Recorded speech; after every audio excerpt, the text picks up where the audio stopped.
하나님 말씀 구약성경 열왕기상 3장 10절로 15절까지 말씀이 되겠습니다. 열왕기상 3장 10절로 15절까지 말씀, 우리 말씀을 함께 합독했으면 좋겠습니다.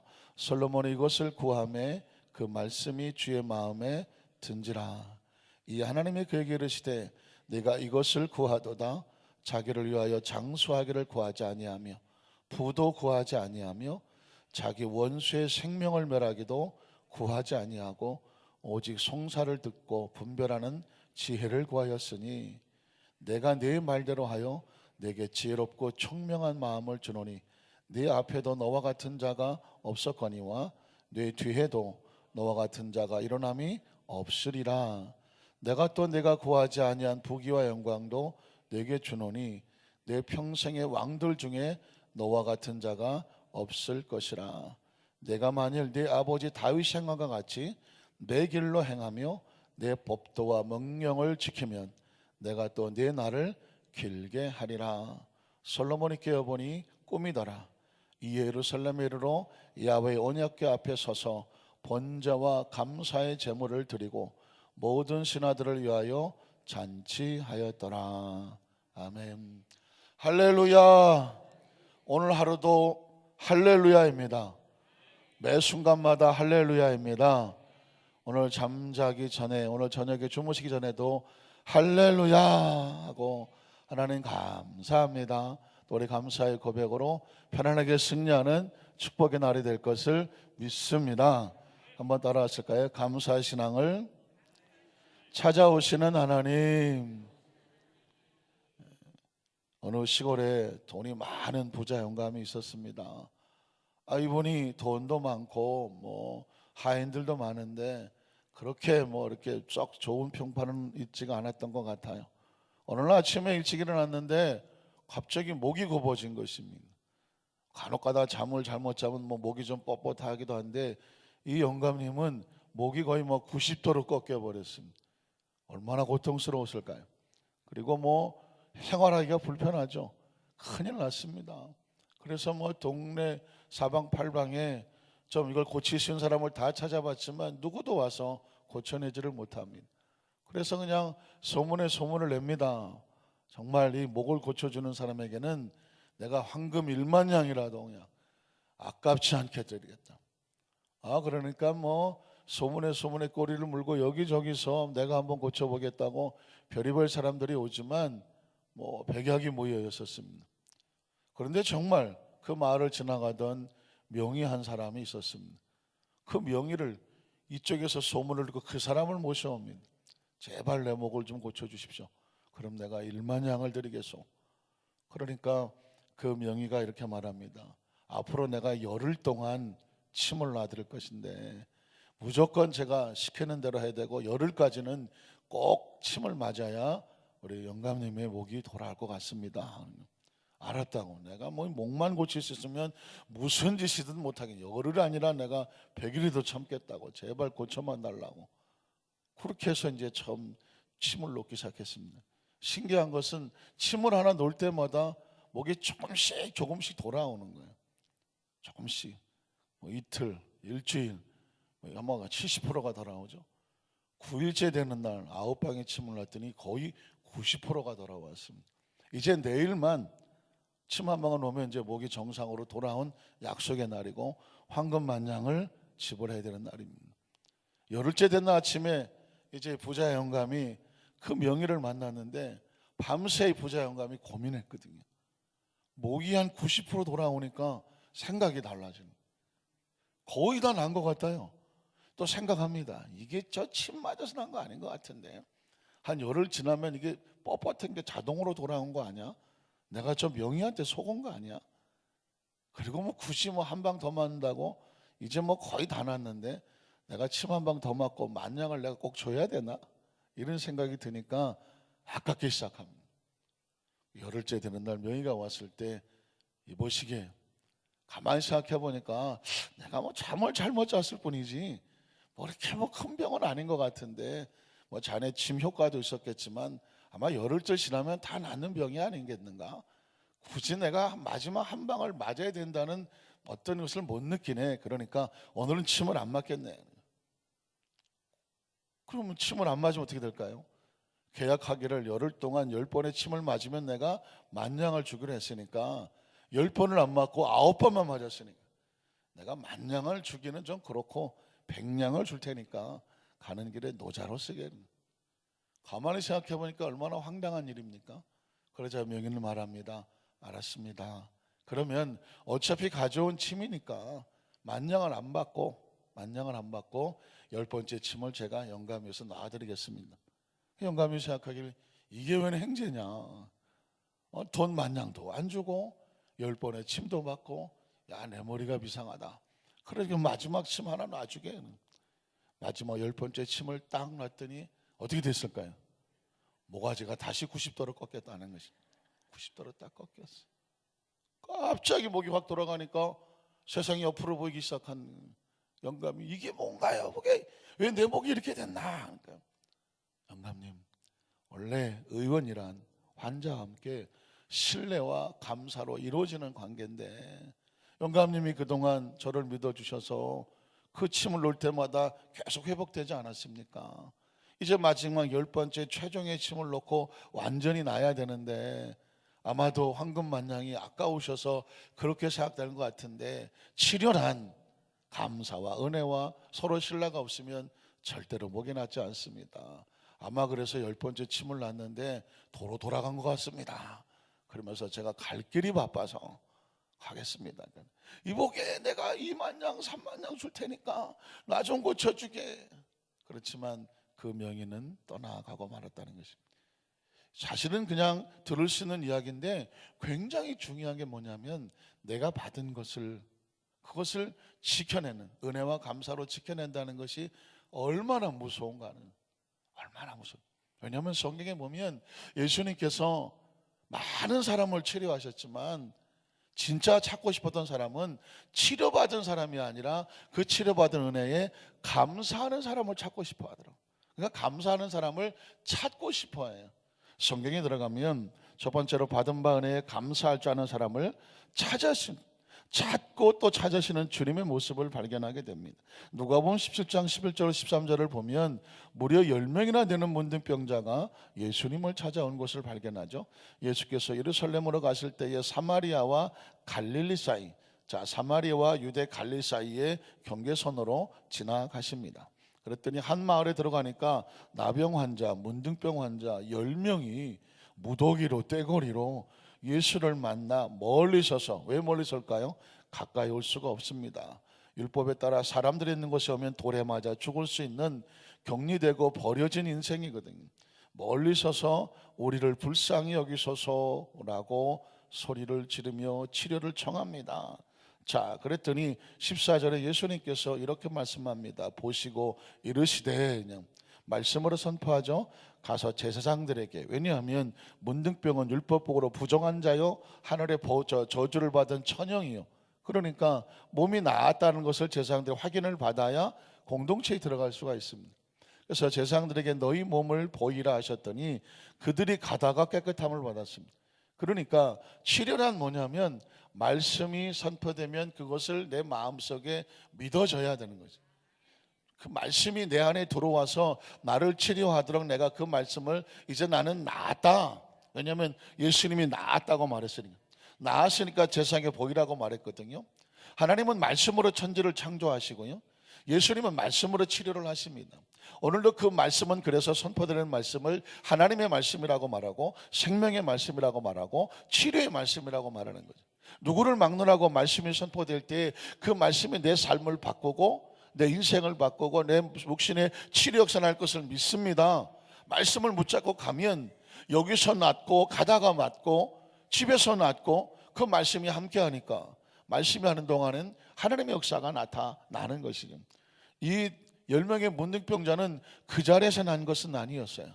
집에 돌아가죠. 왜 돌아갈까요? 나는 나았다. 제사장을 찾아가다가 몸이 나았습니다.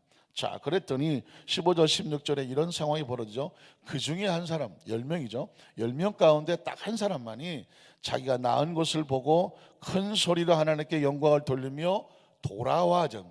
가던 길을 돌아왔다는 것이죠. 나머지 아홉은 어떻게 됐을까요? 계속 자기 길을 갔죠. 한 명은 자기가 나았다는 사실을 알고 예수님 앞에 돌아왔습니다. 큰 소리로 하나님께 영광을 돌리며 돌아왔습니다. 그리고 그 다음 절에 보면 예수님의 발 아래 엎드려서 무엇을 합니까? 감사를 하죠. 문둥병이 낫는다는 것은 어마어마한 치료의 사건입니다. 그런데 그 나은 것이 중요한 것이 아니에요. 이 포커스는 뭐냐면, 초점은 나은 것이 문제가 아니라 나은 다음에 어떻게 할 것이냐. 축복을 받는 게 문제가 아니라니까요. 축복은 받는 것은 예수님 안에서 당연하다고 보는 거예요. 문제는 받고 난 다음에 어떻게 할 거냐 하는 거예요. 많은 사람들이 성령 충만 받고 은혜 받고 뭐 능력 받고 은사 받고 받기를 원하죠. 받는 건 문제가 아니에요. 그건 하나님이 주시는 것이니까. 문제는 뭐냐? 그 받은 것을 갖고 그 다음에 뭐 할 수 있어야 되죠? 감사라는 거예요. 아니, 문둥병이 나았는데 세상에 이런 축복이 어디 있습니까? 그러나 문둥병을 낳은 것에 조명을 비추지 않아요. 그 나은 문둥병자 중에 한 명이 예수님 앞에 돌아와서 감사하는 것에 성경에 초점이 가 있습니다. 감사하니 그는 사마리아 사람이라.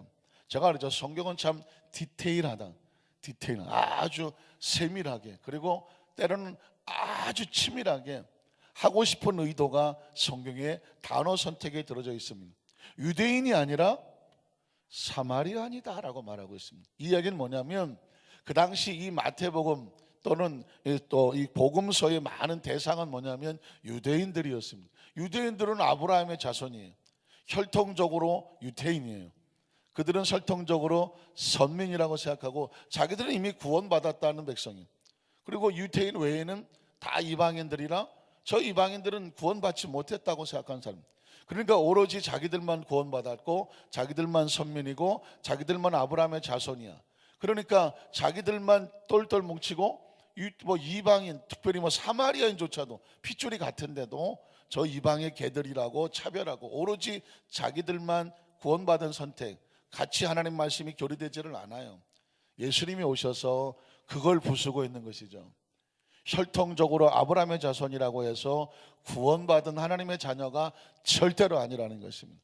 왜냐하면 받은 바 은혜에 감사할 줄 아는 사마리아인, 유태인들이 생각할 때 저 이방의 개와 같다고 생각하는 사마리아인이 오히려 예수님 앞에 감사하러 오고 있습니다.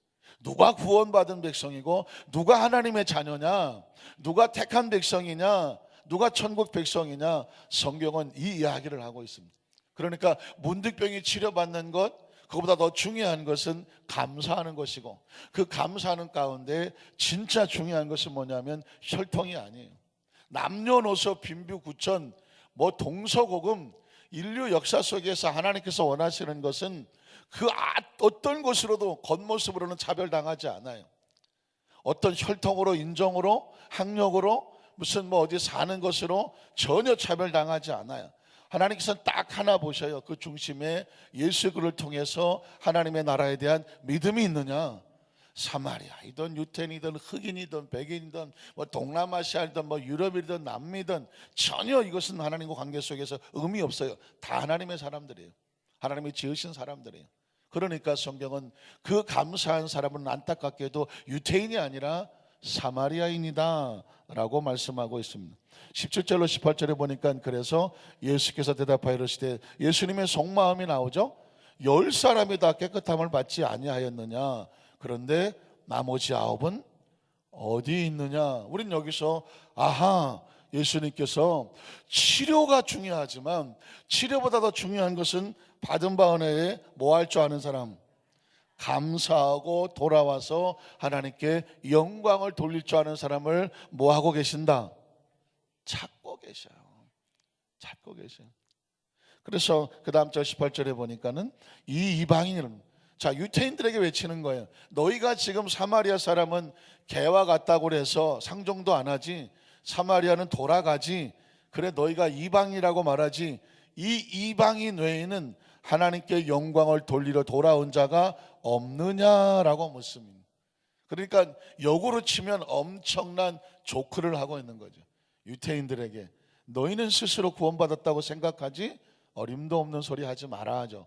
왜냐하면 이방인이 하나님께 영광을 돌리고 받은 치료에 감사로 돌아왔으니 내가 이방인에게 어떻게 하는지 봐라 하면서 19절에 보면 이렇게 말하죠. 그에게 이르되 일어나 가라. 내 믿음이 너를 뭐 했다? 구원했다고 엄청난 선언하죠. 나머지 유태인들은 문득병원 치료받았어요. 그러나 감사하며 돌아오지 않으니까 더 큰 축복을 놓치고 말죠. 그러나 이방인인 사마리아 사람이 뭘 받습니까? 문둥병 치료는 뭐 아무것도 아니에요. 무엇까지 받죠? 구원을 받았습니다. 이게 복음이라고 말하는 거예요. 복음은 그 어떤 사람을 겉으로 파악하지 않아요. 겉모습으로 판단하지 않아요. 복음은 그 속에 예수 그리스도를 통해서 하나님의 나라에 영광을 돌리고 감사하면 그곳에 구원의 은총이 임하는 줄로 믿습니다. 거꾸로 말하면 10명이 구원을 받았지만 돌아온 사람은, 치료받았지만 돌아와서 감사하는 사람은 한 명이었어요. 그 얘기는 뭐냐면 그만큼 삶을 살아가면서 90% 이상이 감사하기가 힘들어요. 그 9명에게 왜 감사를 안 왔냐고 물어보면 아마 그렇겠죠. 내가 지금 급하다고 빨리 제사장에 가서 내 몸이 나은 것을 보이고 가족들에게 돌아가야 되고 내 사회적인 지위 찾아야 되고 경제적인 지위 찾아야 되고 하면서 우선순위가 그쪽으로 갈 수 있었기 때문에 깜빡 잊어버렸다고 할 수 있어요. 그러나 그 상황 속에도, 어떤 상황 속에도 잊지 말아야 될 것은 뭐다? 돌아와서 하나님께 영광을 돌리고 무엇을 붙잡는 거다? 감사를 붙잡는 거예요. 그러니까 감사는 전쟁이에요. 감사는 생명이에요. 죽어도 붙잡아야 되는 게 뭐예요? 감사예요. 왜냐하면 예수님은 나은 사람을 찾지 않아요. 나았으나 돌아와서 뭐 할 줄 아는 사람, 감사할 줄 아는 사람을 찾는 거예요. 그래서 여러분, 두 번째로 보면 그 처절한 상황 가운데 감사의 신앙을 고백하는 사람을 하나님이 꿈속에라도 찾아오시네. 예수님은 찾고 계셨고 하나님은 찾아오시더라고요. 솔로몬을 찾아와 축복하시는 하나님의 모습입니다. 열왕기상 2장 12절에 보면 솔로몬이 이스라엘에 다윗을 이어서 왕이 됩니다. 솔로몬이 그의 아버지 다윗의 왕위에 앉으니 그의 나라가 심히 견고하더라. 사실은 솔로몬이라고 하는 이름은 다윗의 뒤를 이을 왕이 아니죠. 여러분 잘 아시겠지만 솔로몬은 누구의 아들인가요? 밧세바의 아들이에요. 밧세바는 누구의 아내였나요? 우리아의, 다윗의 부하 장군의 아내였어요. 우리아는 어떻게 죽었나요? 다윗이 거짓하고 살인죄를 통해서 죽인 사람입니다.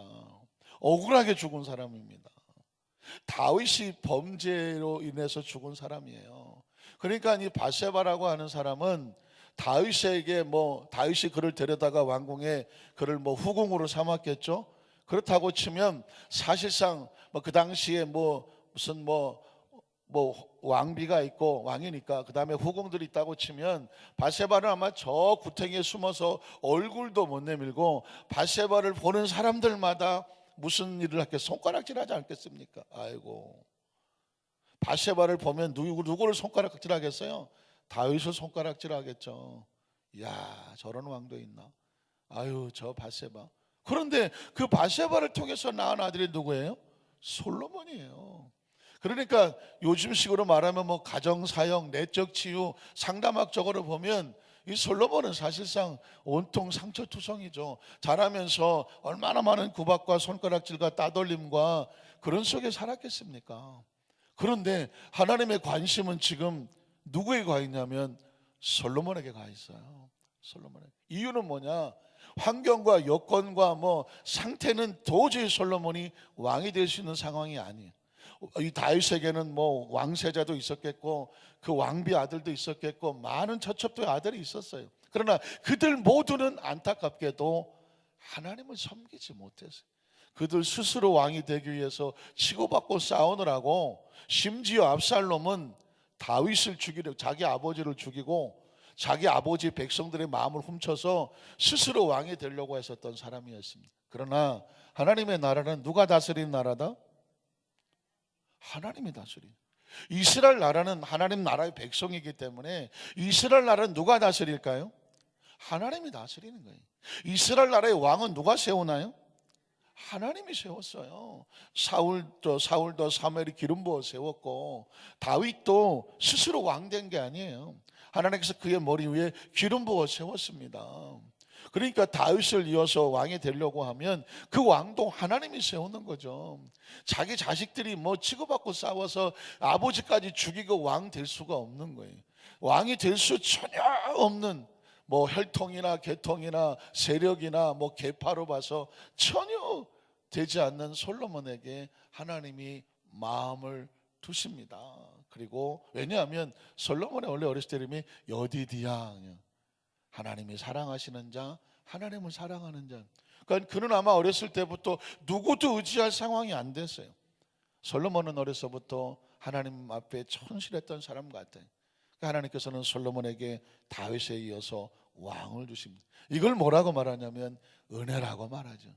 사실 솔로몬의 입장은 저와 여러분의 입장과 같아요. 우리가 뭐 왕이 됐다는 것이 아니라 구원받을 자격이 없잖아요. 우리가 무슨 어떤 뭐 정말 이 자리에 설 수 있는 어떤 걸 가지고 태어난 존재가 아니잖아요. 모든 것이 하나님의 은혜예요. 지금까지 살아온 것 다 주님의 은혜도 그냥 은혜도 아니고 크신 은혜죠. 그러니까 은혜로 된 거죠. 은혜로. 지금 여기 우린 은혜로 된 거예요. 솔로몬도 은혜로 왕이 됐습니다. 저 왕이 된 다음에 열왕기상 3장 4절에 보니까 그는 제일 먼저 한 게 뭐냐면 왕의 제사하러 기브온으로 가니 거기는 산당이 큼이라 솔로몬이 그 전에 1,000번제를 드렸다고 말하고 있습니다. 그가 소위 말하는 솔로몬의 1,000번제라는 것입니다. 하나님께 받은 은혜를 한두 번에 끝낼 수가 없는 거예요. 100번, 200번에 끝낼 수가 없는 거예요. 그는 정말 할 수 있는 힘을 다해서 1,000번째 감사의 제단을 드립니다. 그랬더니 5절에 이런 일이 벌어지죠. 기브온에서 밤에 야훼께서 솔로몬의 꿈에 나타나셨다고 말해요. 나타났다는 얘기는 찾아오셨다는 거죠. 그 기브온의 제사를 받으시고 찾아오셨습니다. 하나님이 이르시되 내가 내게 무엇을 줄꼬 너는 구하라. 한번 따라 하실까요? 내가 내게 무엇을 줄꼬 너는 구하라. 성경 속에서 많은 사람은 주여 우리에게 주시옵소라고 나아가서 구합니다. 이걸 기도라고 말하죠. 그런데 솔로몬은요, 놀랍게도 하나님이 찾아오셔서 내가 너한테 뭘 줬으면 좋겠느냐, 내게 마음껏 구하라고 마치 백지수표처럼 내밀고 있는 거죠. 왜 그런 일이 벌어졌을까요? 솔로몬이 받을 수 없는 은혜를 받고 나서 하나님 앞에 할 수 있는 최상의 감사의 제단을 쌓았어요. 그게 하나님의 마음을 움직이고 하나님을 찾아오게 만들죠. 그래서 6절로 9절에 보면 솔로몬의 기도 내용은 여러분 잘 아시죠? 솔로몬이 이르되 주의 종 내 아버지 다윗이 성실과 공의와 정직한 마음으로 주와 함께 주 앞에 행함으로 주께서 그에게 뭘 베푸셨어요? 은혜예요. 다윗이 왕된 것도 하나님의 은혜였다고 솔로몬이 고백을 하는 거예요. 솔로몬이 뭐 다윗이 아시잖아요. 목동이었잖아요. 그 아버지도 인정하지 않았던 이세 8번째 아들이고, 전승에 의하면 다윗이 그렇게 따돌림 받았던 것은 바로 어떻게 보면 첩의 아들일 수도 있다는 것이죠. 그러니까 정실의 아들들 7명이 다윗을 따돌렸어요. 다윗은 형들의 양이나 치고, 그리고 전쟁에 따라 나갔더니 너는 왜 왔냐고 형이 막 야단치던 것이 바로 다윗이거든요.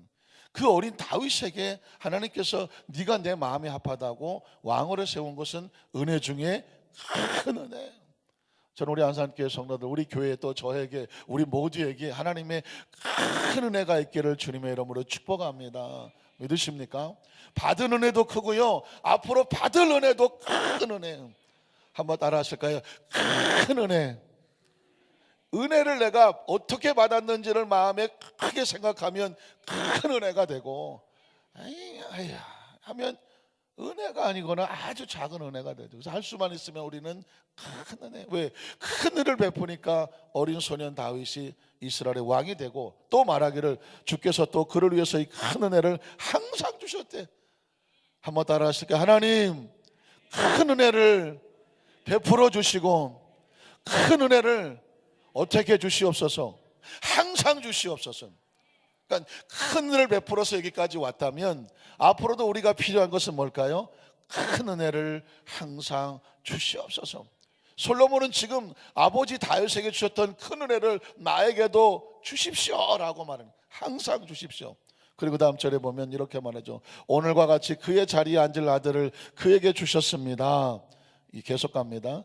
나의 하나님 야훼 주께서 종으로 종의 아부 다윗을 대신하여 왕이 되게 하셨사오나 종은 아직 작은 아이라 출입할 줄도 알지 못하고 주께서 택하신 백성 가운데 있습니다. 그들은 큰 백성이라 수요가 많아서 셀 수도 없고 기록할 수도 없사오니 하나님 누가 주의 많은 백성을 재판할 수 있사오겠습니까? 듣는 마음을 종에게 주사. 여기서 듣는다는 것은 듣고 지혜롭게 분별할 수 있는 마음을 말하죠. 종에게 주사 주의 백성을 재판하여 선악을 옳게 분별하게 하여 주시옵소서. 그랬더니 10절에 이렇게 말하죠. 솔로몬이 이것을 구하며 그 말씀이 누구의 마음에 들어요? 주님의 마음에 들었습니다.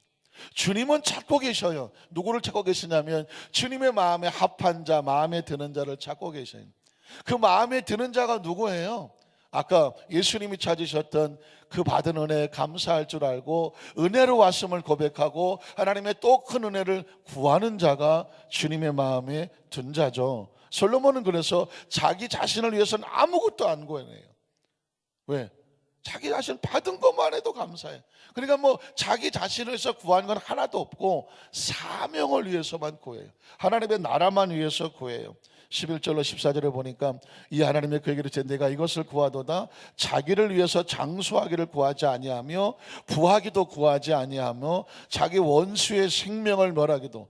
참 중요한 말이죠. 자라는 과정에서 얼마나 많은 상처와 핍박을 받고 자랐을 텐데 왕이 되고 나면 나 복수하고 보복하고 싶은데 그것을 하나도 구하지 아니하고 오직 성사를 듣고 분별하는 지혜를 구하였으니 내가 네 말대로 하여 내게 지혜롭고 총명한 마음을 주노니 내 앞에서도 너와 같은 자가 없었거니와 내 뒤에도 너와 같은 자가 일어남이 없으리라.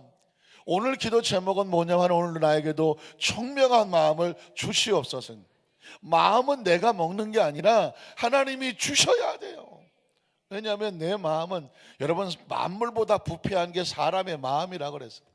사람의 마음은요 하루에도 수천 번 왔다 갔다 해요. 물에 담근 그릇과 같아서 막 이리 찰랑 저리 찰랑 그래서 마음대로 살면 안 돼. 그리고 내가 마음을 먹는다고 생각하면 안 돼. 작심 3일이 3일도 안 가. 그러니까 아침에 나와서 기도할 때 하나님 나에게 하나님의 마음을 주시옵소서. 하나님이 마음을 주셔야 돼요. 청명한 마음도 하나님이 주셔야 되고 감사의 마음도 하나님이 주셔야 되고 은혜를 바라는 마음도 하나님이 주셔야 돼요. 하나님께 나오는 이유가 뭐냐? 그 마음을 주시옵소서. 내 평생의 왕들 중에 너와 같은 자가 없을 것이다. 내가 만일 네 아버지 다윗 행함과 같이 내 길로 행하면, 물론 조건이 있죠. 하나님의 축복은 우연히 떨어지지 않아요. 하나님의 말씀으로 행하며 내 법도와 명령을 지켜내야 돼요. 그 말씀 안에 서줘야 돼. 그 말씀에 순종하며 나갈 수 있어서 지켜줘야 돼. 그러면 내가 또 내 날을 뭐 할까요? 길게 하리라. 그래서 장수의 축복도 주시는 거죠. 마지막 10월절에 보면 그래서 솔로몬이 깨어보니 꿈이었다. 하나님이 찾아오셨죠. 이 예루살렘에 이르러 솔로몬은 야훼 언약궤 앞에 서서 번제와 감사의 제물을 또다시 드려요. 감사하니까 하나님의 축복이 임하고 그 축복을 받았으니까 또다시 뭐하죠? 감사의 제물을 들고 모든 신하들을 위해서 잔치하였더라. 말씀을 정리하기를 원합니다. 성경은 샘플이에요. 솔로몬의 이야기가 아니라 오늘 저와 여러분을 위해서 선포하시는 하나님이 우리에게 주시는 말씀이죠. 예수님은 치료하시지만 치료보다 더 중요한 것은 감사의 고백하는 사람을 찾고 계신다. 하나님은 그 감사, 자기가 어떻게 그 은혜를 입었는지를 아는 사람에게, 그 제단을 쌓는 사람에게 찾아와 주신다. 그리고 생각하지 않을 수 있는 더 큰 것을 복을 내려주시되 솔로몬은 거기서 교만하지 아니하고 또 엎드려서 감사로 하나님께 영광을 돌리고 있습니다.